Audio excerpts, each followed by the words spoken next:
Mga guys, so for today's videos mga guys, no? So itutur ko sa inyo mga guys kung ano ang kaganapan dito sa Pulo Tanay City, no?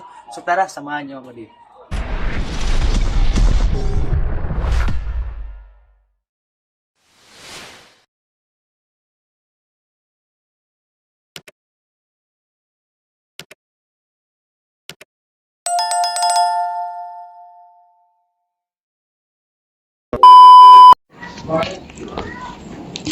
Kita nyo na mga guys, yan po lahat ng nakita nyo mga guys kung gaano kahaba yung pila ng walang laman ng container dito, no?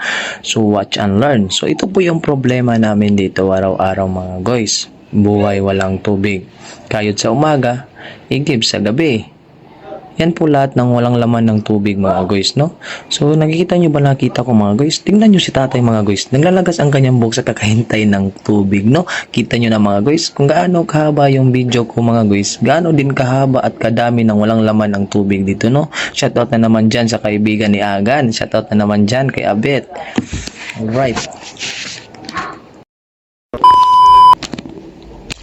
Shoutout na naman dyan kay Ryan mga guys, no? Nag-ayos ng tubutero, no? So, ito na naman yung daan patungong simbahan mga guys. So, ito na naman yung karmata naming tinatawag dito, no? So, tingnan po natin sa ating kapaligiran mga guys. Di ba ang nakikita natin puro lang container, no?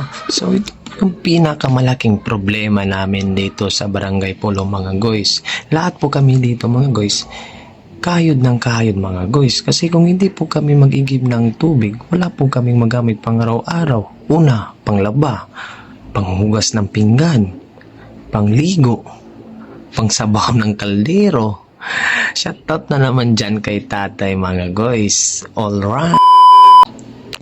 Tara, sa basketball court na naman tayo mga guys. Ito po yung court namin dito mga guys, no?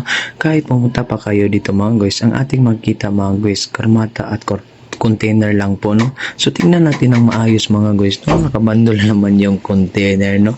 So tanongin kaya natin sila mga guys kung okay pa ba. Okay pa ba kayo? Okay ra, wala gaygit. Tingnan nyo mga guys, no? Haggard na haggard.